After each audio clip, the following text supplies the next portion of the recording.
afternoon. In 2008, we met Teddy in a small village in southwestern Uganda. It was early, around 7 in the morning, and she was walking to school. She started to love stopping and talking to us on her way because she loved practicing her English. And so we got very accustomed and looked forward to these daily greetings. And then for a few days, Teddy didn't show up. And when she reappeared and we asked where she was, she quietly said, "I had malaria," too ashamed to actually tell us the truth.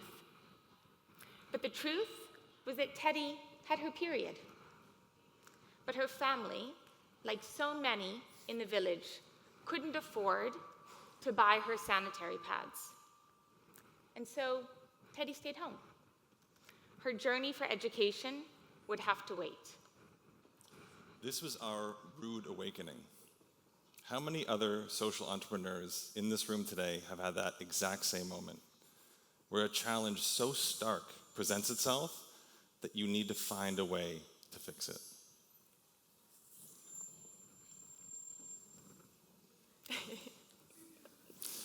This wasn't just Teddy's story. This is a story of so many young girls in Uganda.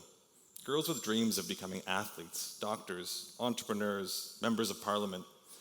Did you know that the average woman will menstruate for 3,000 days in her lifetime and use over 15,000 pads?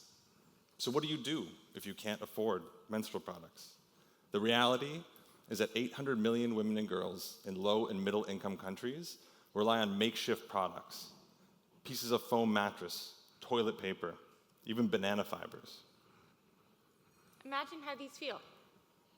They leak, they're uncomfortable, they can even fall out. Would you go to school?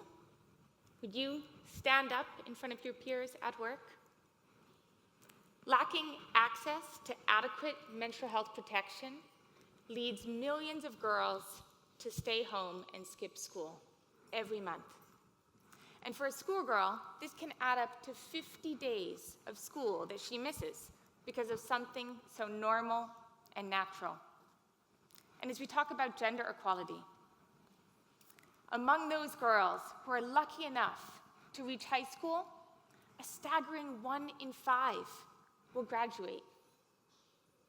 But the consequences go far beyond education and schoolgirls. Poor menstrual health impacts your hygiene. It impacts well-being, dignity, and economic opportunity. Quite simply, without access to protection, women and girls simply cannot participate normally and fully in everyday life. While we didn't know how to help millions of girls, we knew we wanted to help Teddy. So we went into the village looking for pads for her, and we came back completely empty-handed. How was that possible? So we started asking questions. We learned that most girls were using pieces of cloth, t-shirts, old bed sheets, and they were using, washing, and reusing them again. It was common practice. Even if we could buy Teddy disposable pads, that might help her today, but what about tomorrow and next month? We knew at that moment we had to find a lasting solution. This is us, 16 years ago. I think we look the same. We were 25 years old and we were volunteering in this village. And this was our friend Hamida. And we were about to start our entrepreneurial journey. We had just had our light bulb moment. We had figured out how we were going to help Teddy and her friends. Our idea was to make a set of cloth washable sanitary pads. But unlike a piece of cloth, we would use special fabrics. We would find fabrics that were absorbent and that could dry quickly. And we would add a snap button to the pad to make sure that it couldn't fall out of the girl's underwear. Simple but effective, this would provide girls and women with a reusable solution that was safe. But importantly, it would be 70% cheaper than a year's supply of disposable pads, dramatically increasing affordability. Now, we were in a village, and we didn't exactly have a pile of fabric lying around to test with. So we took the blanket off of our bed, we cut it up, and we made our very first prototype. I can tell you, it looked terrible, but it was a start. We even drained our bank account of our life savings, which I'm embarrassed to say was only $500. But we bought our first sewing machine, a bolt of fabric from the local market, and we rented a small space in the village to be our first workshop. Hamida became our first employee, and she brought 2 friends along. We named our project AFRIpads. We spent the next months designing prototypes, and it's worth telling you that Sonia's background is environmental science, and mine is biology. Product design was something of an uncharted territory for us. So one morning, Hamida was sweeping our little workshop when something happened. A girl showed up, and she was looking quite panicked. She was on her way to school, and she had to go to school. It was exams. But she was expecting her period any day. She'd heard through the village grapevine about the Canadians making pads down the dirt road. She asked Hamida if she could buy one. We didn't have a price. So Hamida just said, "Pay what you can." And she gave her the equivalent of 30 cents, grabbed a couple of pads, and ran off to school. We celebrated our first sale. We couldn't believe it. But what was really the pinch me moment was when she came back at the end of the school day with 2 friends with her, asking for pads. Now, I know as entrepreneurs, we have these moments, and you look back and you're like, that was a moment when everything changed, and that was one of our moments. Because in that moment, we had proof of concept, however small it was. The girls had demonstrated a willingness to buy. They had told us through their actions that what we had created actually had real value. And suddenly, we felt we truly might have a business case on our hands. Our next inflection point came unexpectedly. A woman who read an article that we had published in the local newspaper took a bus 8 hours from northern Uganda. She was working for an NGO that was supporting women who had survived a 20-year-long war in northern Uganda. She arrived with cash in hand and wanted to travel back with 100 packs of pads. We were over the moon, but we told her, come back next month, because our little workshop was only making 3 packs per day. The potential was getting even clearer for us, and now we could see further ahead in our journey. So we had planted a seed, but it was time for it to grow. We had 3 pieces of the puzzle in place. We had a product, we had our first customers, and we had ourselves. Accidental, but highly determined entrepreneurs. But we were completely broke. What we needed at that time was some capital. Luckily, a chance encounter turned all that around for us. Believe it or not, it was from a young Dutch woman that we met at a backpackers hostel in Uganda's capital. After a friendly chat in the hallway, she was visibly excited and said, "You have to meet my father." Somehow, a few days later, we were on the phone with him. I was holding up our little tiny Nokia phone on speaker, while Sonia rapidly Googled all the things he was asking us for that we had no idea. P&L, balance sheet, business plan. We knew nothing. We were way out of our depth, but we had absolutely nothing to lose. So we sent him a pitch deck, and 3 days later, he wired us €2,000 to fund our pilot project. As fate would have it, 6 months later, he became our angel investor. However big or small, every entrepreneur remembers the first check that somebody gives you to start to grow your business. It's a pivotal moment because you know at that time that someone else believes in your vision.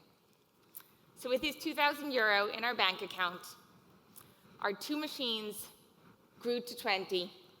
Our 3 employees quickly grew to 15. We went from buying fabrics in the local markets of Uganda to importing better quality fabrics in bulk from Nairobi.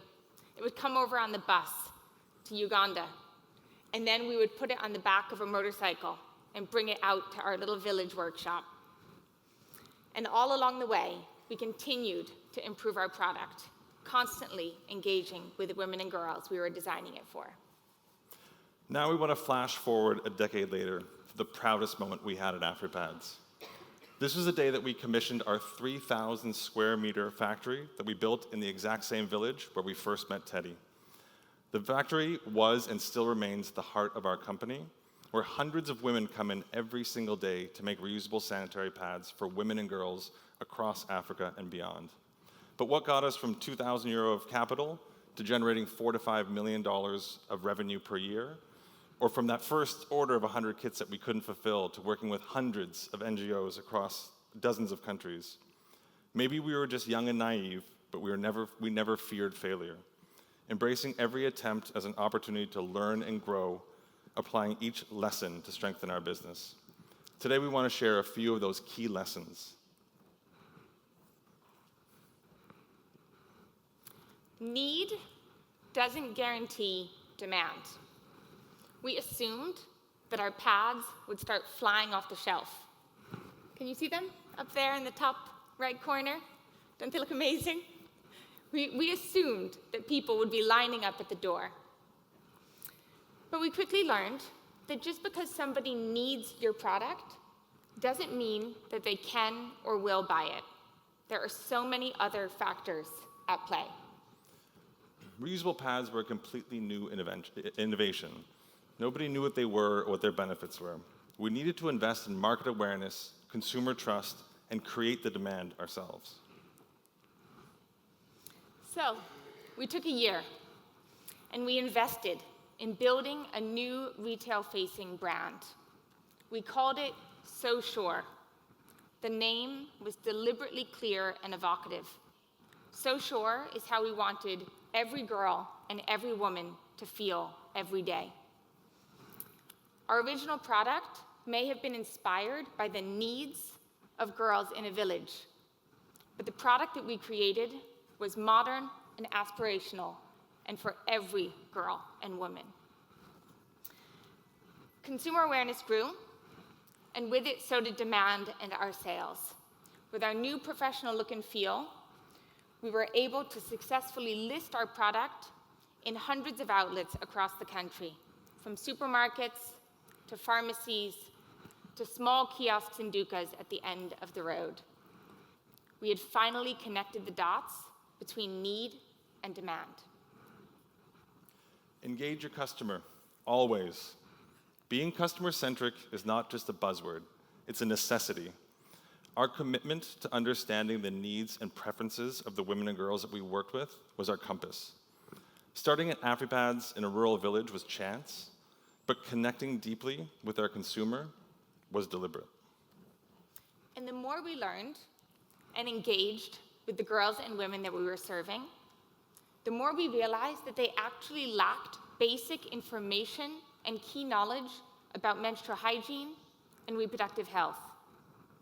So we knew we needed to invest in closing that gap. After all, how can you be empowered if you don't know what's happening to your own body? So that's what we did. We invested. We developed our own menstrual health education curriculum. And we took that curriculum to hundreds of thousands of girls, providing them with the critical information they needed to understand what was going on in their bodies, debunking taboos and harmful myths that were leading to practices that were hurting their lives. Although we set out to teach, by engaging so personally with our consumer, we ended up learning more about our customers' challenges, even deeper and on a more localized and nuanced level. This gave us critical information at scale to make database decisions to improve our products and services to those women we serve. If you're disrupting an industry, be prepared to lead. If the market doesn't exist, or if your innovation challenges the status quo, be prepared to do the hard work of paving the way for change. Access to safe menstrual health is a matter of human rights, full stop. But the reality is that most markets around the world don't actually reflect this. When we first started AFRIpads, no country on the African continent had product quality standards for reusable pads. How can you build consumer trust without quality certification? Determined to change this, we started a small team focusing on policy and advocacy and tackling market barriers. Over the past decade, our advocacy work has contributed to standards being developed, first in Uganda and then across dozens of countries in Africa. We're incredibly proud that our advocacy work on standards reached the point of hitting the global level. As we speak, the International Standards Organization is developing standards for all categories of menstrual products. Once published, this will enable countries around the world, from developed to developing countries, to bring safer, certified products to the women and girls who deserve that safety. So while challenging and disrupting an industry is hard work, be prepared to trailblaze, because we are sure that the work that we did on advocacy has helped to pave the way for continued menstrual health progress. Peter mentioned this in his speech, and I can't reiterate it more. Social entrepreneurship is full of trade-offs. Striking a balance between profit and impact can feel like walking a tightrope. You're constantly evaluating the decisions you make and how it's going to affect either your bottom line or your social impact goals. There really is no right or wrong, but it's a constant navigation of trade-offs. One of the beautiful things about the first 5 years of our manufacturing is that we could do it anywhere. We operated completely without electricity. We used pedal-operated sewing machines, like your grandmother might have used, and we hand-cut our fabrics. And this meant that we could put our production at the end of a village road and bring women into the economy. But while this method had its charm, even for our investors, it wasn't fulfilling our true purpose, which was to bring the lowest cost product possible to the end users who needed them. So in 2014, we made the bold decision to electrify our operations. We started what we called our own mini industrial revolution in the village. This had its trade-offs, as we would reduce the number of jobs that we could provide, but the product efficiencies and the production costs that were lowered allowed us to reduce our product price by over 30%, outweighing the impact of hiring more women for our operations. Find your work-life balance. We know that as entrepreneurs, sometimes nothing feels more important than your business. Chasing big dreams is electrifying, but it can also be completely consuming. And we fell into this trap time and again. In this time, when mental health is one of the biggest challenges that entrepreneurs face, it sounds cliche, but we do want to remind you to enjoy the journey. Celebrate the wins, and build a team that laughs and learns together. And it doesn't hurt to find a great partner.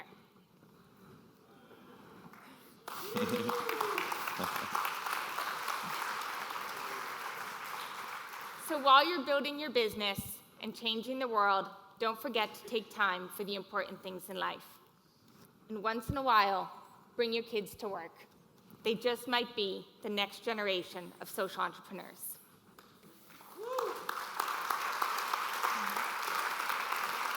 Finally, align with investors who share your values. Choosing the right partner can make or break your business. Take time to find partners who truly see your vision and see the values you create, because it will amplify your impact and fuel your growth. To bring this lesson to life, we want to highlight our partnership with OPES. Over a decade of working with Elena and her team, it became clear that not only were our values completely aligned, but they shared this journey with us. Whether we needed equity for growth, debt to build our factory, or strategic guidance from board members, OPES showed up. In 2022, we were again aligned when we and OPES made the exciting decision to exit from AFRIpads and to invest our time and resources into new ventures. Exiting was actually very important to both of us, because with exits, we can demonstrate that you can achieve social impact and return on equity, both for impact investors and for entrepreneurs. And lucky for me, my journey with OPES continues. I'm proud to share that I recently joined Giraffe Bioenergy, a social enterprise based in Kenya that you'll be hearing more from later, from our founder and CEO, Dr. Linda Davis, and who OPES recently invested in. When Linda and I set out to fundraise earlier this year, I knew OPES would be a good fit. We had built over a decade of trust together, and I could assure Linda that they shared our values. We founded AFRIpads on the belief that an experience as normal and natural as menstruation cannot stand as a barrier to gender equality. This is what we set out to achieve as young entrepreneurs. On our 15-year journey, together with an incredible team of investors, partners, and employees, we grew AFRIpads from seed to exit. Today, AFRIpads continues as an award-winning, profitable social enterprise and the world's leading manufacturer of reusable sanitary pads. So as we reflect on our impact, we'd like to share a few final remarks. From what started with a blanket on our bed, our AFRIpads menstrual kits have reached over 5 million women and girls in over 40 countries. This equates to girls gaining an estimated 20 million school days as a result of having the protection and the peace of mind that they need to stay in school. We've trained over 30,000 teachers, community health workers, and NGO staff in 11 countries on our menstrual health education. And by creating a more eco-friendly, reusable product, over 29 million kilos of waste from single-use pads has been averted from landfills. We've created hundreds of jobs between our factory and our sales teams, mostly for women from underserved communities and with very limited education.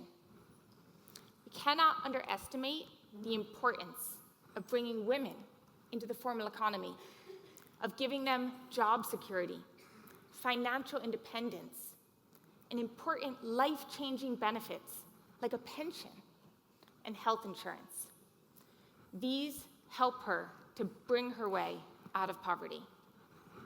And as much as we loved building and running AFRIpads, our decision to exit was an important one for our sector. Menstrual health is an investable space that can show returns. The more invested means the more women and girls will access better products and services worldwide. Above all, as we go into the discussions of the next few days, we hope that AFRIpads can be an example of the transformative power of social business. Our decade-long track record of profitability, social impact, and environmental stewardship is proof that we can do good for people and planet while also doing good business. In today's world, where the inequality gaps are ever widening, we have an imperative to make a shift towards greater inclusion.